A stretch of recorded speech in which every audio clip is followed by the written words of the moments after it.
This week on TGC News, a fancy new chassis, a fancy new lever gun, a fancy new AR-10, and a fancy new 50 BMG. Welcome back to another episode of the Gun Collective News, the only gun news show that covers things you actually care about. My name is John Patton. I say that all the time. If you guys want to know more about this incredible wall behind me, hit the link in the description. Check it out. It's awesome. Let's kick this week off with an accessory. It's from a company called Gray Birch Manufacturing, and you guys may remember them from their rimfire-based rifle chassis. I've got one right here.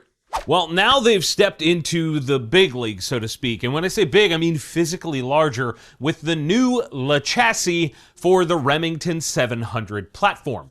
The whole thing tips the scales at 2 pounds, 11 ounces, which is sort of right on par with some of the lighter ones in the industry right now. There's a rail out front that has M-LOK on the sides and the bottom. There is no top. And then, of course, Arca rail down the length of the bottom. The center portion has a barrier stop built into the front of the magwell, a spot for a bubble level on the driver's side, a side-folding adjustable stock, and the geometry of the grip and mag release can be adjusted as well. Sounds pretty neat, and it should be for the MSRP of $1,000. All in all, I'm excited about it, almost as much as I'm excited about this week's sponsor, RADIAN.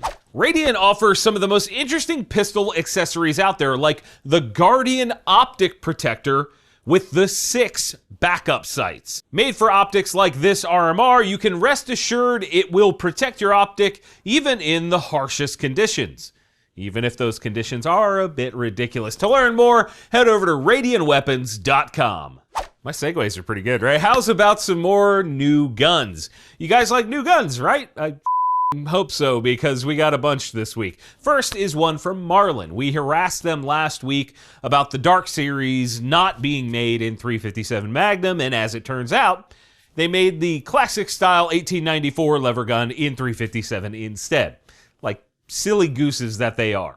The classic comes with an 18.63-inch barrel, super weird length. That's what she said! Black walnut furniture, blued metallic parts, adjustable buckhorn sights, and it holds 9 rounds in the tube, 10 if you fill it with 38 special. And the MSRP lands at $12.39. Unfortunately, you do not get a threaded barrel. That should be on every lever action out there, but whatever, it looks pretty clean overall. Also, to everyone that crapped on me for demanding big loop levers on every freaking rifle out there. Your mother was a hamster, and your father smelt of elderberries!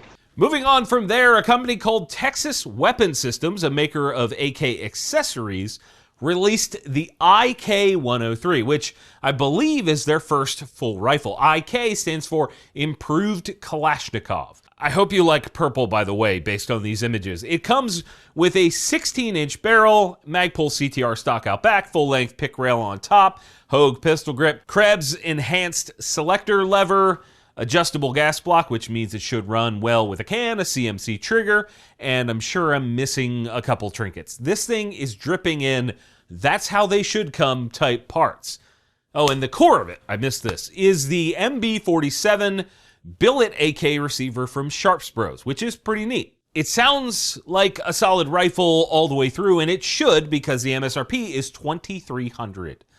I'm far from an AK expert, but this pricing puts it right in line with some of the gold standard AK brands like Rifle Dynamics, and if it's anything like the RD, it'll be a good rifle. I'm sure someone will be a neckbeard about it down in the comments either way.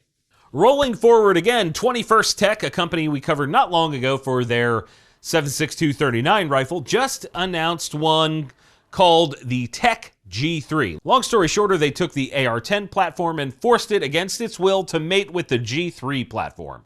You can have it with either a 308 and a 16-inch barrel or a 6.5 Creed with a 20-inch barrel. There's a 15-inch M-LOK handguard, an adjustable stock and grip from a company you've never heard of called Thrill, a pretty simple nickel-plated trigger, and it weighs in at about 8.5 pounds. And it's all centered around the fact that it takes G3 pattern mags, which are typically dirt cheap, half the price of an AR-10 usually.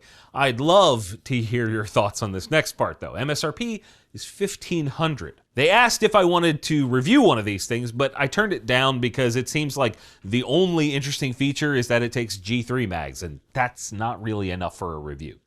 And because I think we're all burnt out on deals right now, like, good God, shout out to Black Friday becoming Black November, right? I want you guys to consider joining me for the Street Defender class at MTAC in Muncie, Indiana on December 9th. I'll be there taking the class with you. This is not something I do all the time, so this is a rare opportunity. I think there are only a few spots left, so let's go train together and be better prepared citizens together. The website is mtactraining.com. And how's about more new guns this week? You guys might remember me making fun of Norine Firearms for their janky mini 50 BMG rifle and the short-lived pistol they built. Well, as it turned out, that meme of a gun isn't the only thing they make. I know, shocking. They've actually been making a gun called the ULR in 50 BMG for a long time, and much like the Mini, it also looks like it was made by some random dude in a shed. Enter the new ULR 2.0 in 50 BMG. It looks a shitload better than the other ones thanks to the new billet aluminum chassis that actually does look good. It's got an adjustable pick rail mounted buttstock, which seems janky for 50 BMG. And then there's the M-lock / pick rail mounting system on the rail.